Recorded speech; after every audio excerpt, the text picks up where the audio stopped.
Sitting there for a few seconds. All right, I don't feel so good anymore. I can just feel my hands start to relax. I start falling down. They caught me, take me to the hospital, sewed me back up. I was so scared I was going to look like Michael Jackson. All I was worried about. I'm in the hospital.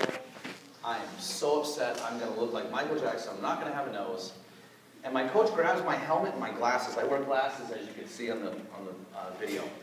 And he hands me my glasses, and on the glasses there is a cut going across one eye and back down the other eye. If I didn't have glasses on, I would have cut my eyes.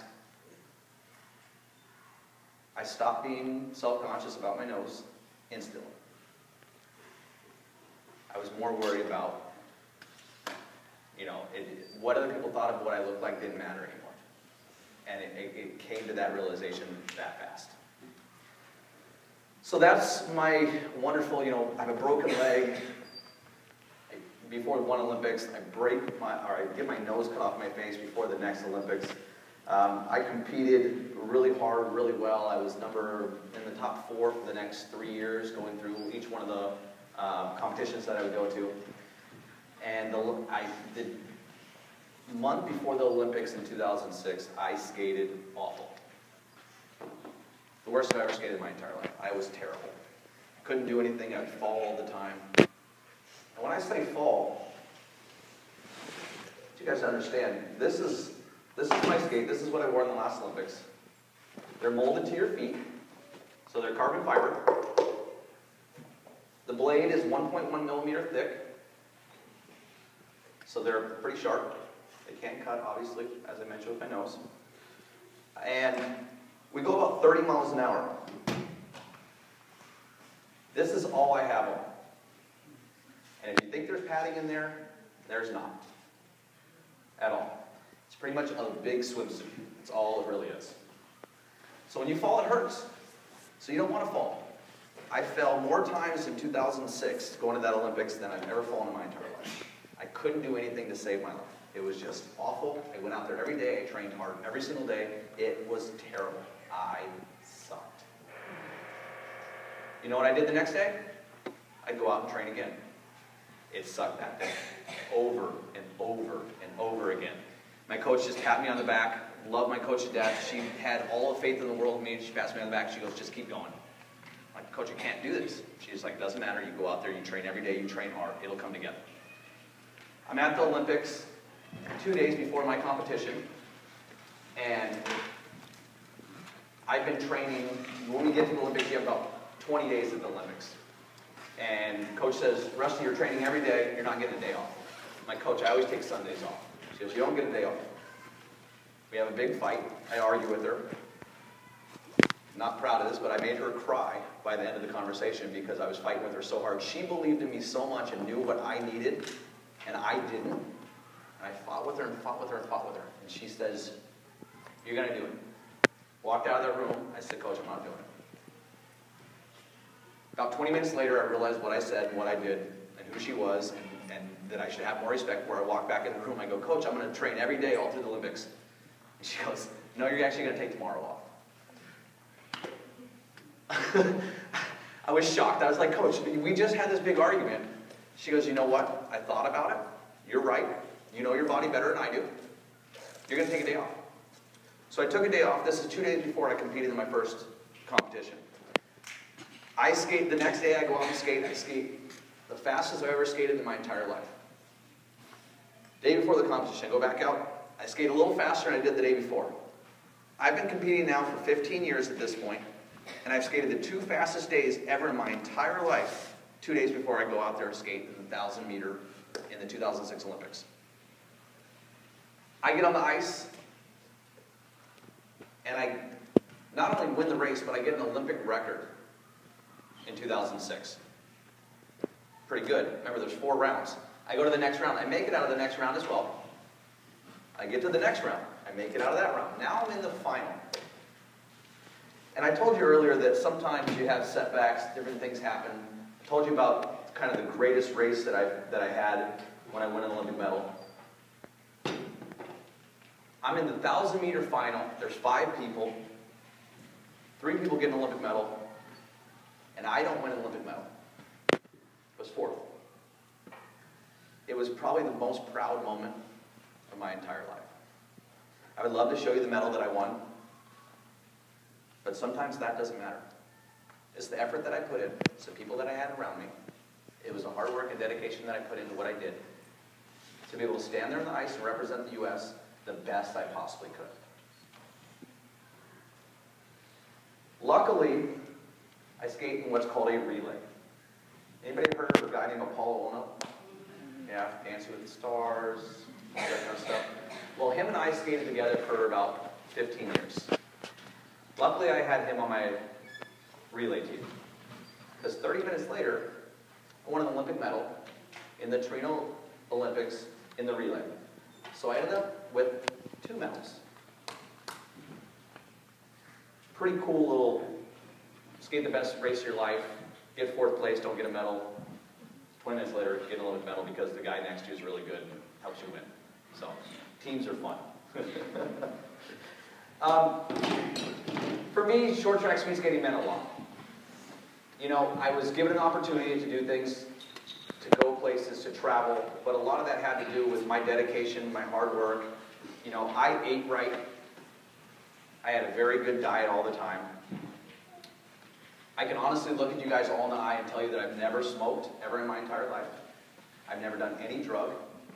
And I've never had any alcohol the entire time I competed. I was 26 years old when I quit skating.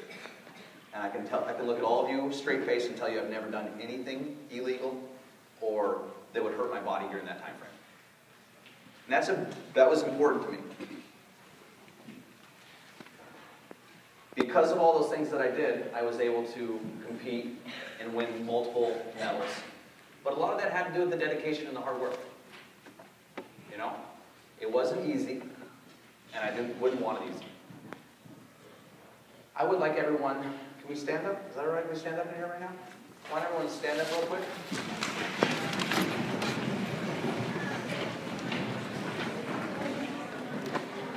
All right, so you saw in the video a little bit about what speed skating is like. I would like all of you guys and ladies to not sit in your chair, but you go down just like you're about to sit in your chair, and I want you to stay right here in a speed skating position, okay? Now, just to let you guys know, I would do this for 15 to 20 minutes at a time. So let's do it for maybe 30 seconds. Come on. No using your chair rails, none of that. Come on. Nice and low. There you go.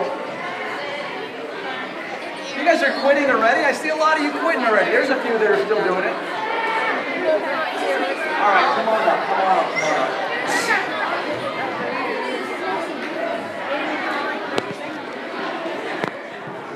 All right, sit back down for me, please.